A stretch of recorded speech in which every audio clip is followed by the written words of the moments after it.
Golden State Warriors. Ayan, gumamit na naman ng pinagbabawal na teknik. Sus, nako naman, para lang manalo. Grabe naman yan.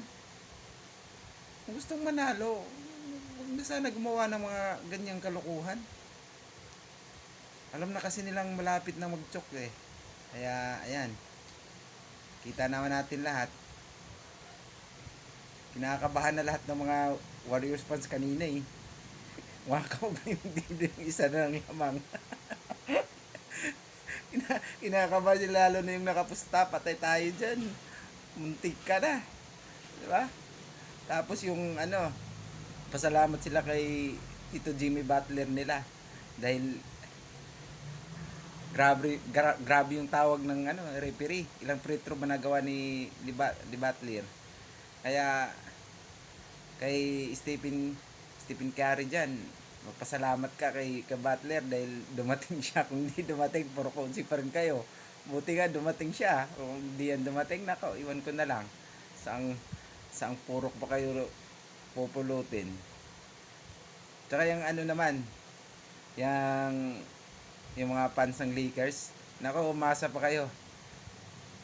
Pero ang masasabi ko dun sa Lakers, hindi yan masisweep.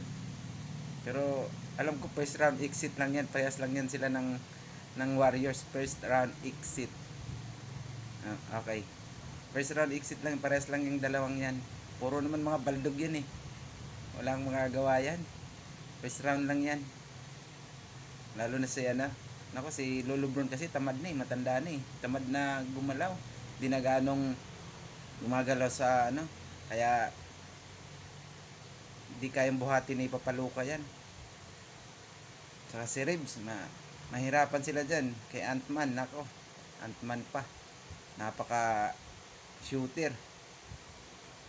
Wala si dun, wala si Curry dyan sa kay Ant-Man, kay Anthony Edwards. Talagang grabe si Edwards. Kaya wag na lang kayo umasang makakaabot pa kayo ng second round. First round pa lang yan, Lakers tsaka Warriors, naka-exit na yan sigurado. Maagang magburaka yan. Mag back to back yung ngayon. Mark my word.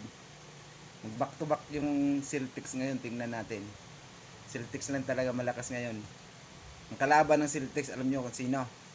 Sa West. Ang kalaban ng Celtics.